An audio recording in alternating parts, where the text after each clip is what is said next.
The heads of the beast range from that of a man, calf, eagle, and a lion.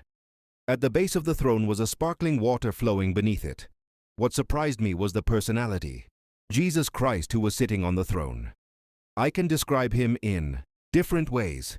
His hair woolly in texture and very white with eyes like balls of fire. The pictures I have seen on earth of Jesus are nothing but the wrong imagination of the artists. When I entered the palace, there was absolute silence, and then a sweet music was playing. I was nearly carried away by the music, sweeter than any music on earth. I began to dance. It took the prompting of my accompanying angel that we still have an assignment ahead of us. Hellfire. The Lord Jesus Christ then took me and said that he would show me some things. Suddenly we got to the crossroad that I had earlier mentioned, which diverts to right and left paths. I discovered that the broad and wide road on the left took us to our destination rather faster.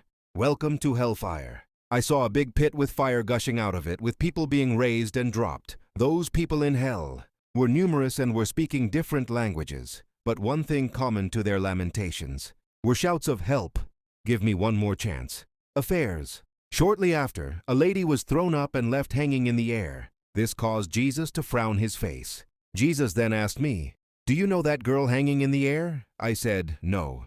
He asked me if I remember the day we were having our inter-house sport at my school, and I said yes. He reminded me that on that day, we erected 2 banners, one for the house we belonged to, called Republic House.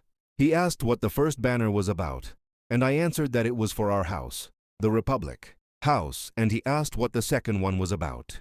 It was then that I remembered that on that day, we were having a memorial service and program for a senior female student that had just died. She is supposed to be in SS3, senior secondary school class by now, but she died in SS2. The Saku Lord asked if I know her name, and I answered, yes, Senior Olafinbie Oyinkansola.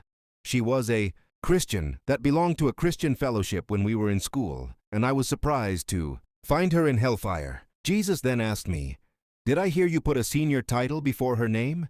I said yes, because she was my senior in school. Jesus now corrected me that nobody in hell is my senior, and that anybody in hell I am senior to. Them all, and that there in hell they are useless and without hope, and though they will be willing to come out, they are eternally condemned and doomed. But for me, I can still do whatever I want to do. I said, okay. I asked Jesus what this girl was doing in hell, and that was when she herself replied, "I have my own mouth to answer you." Continue to part 5.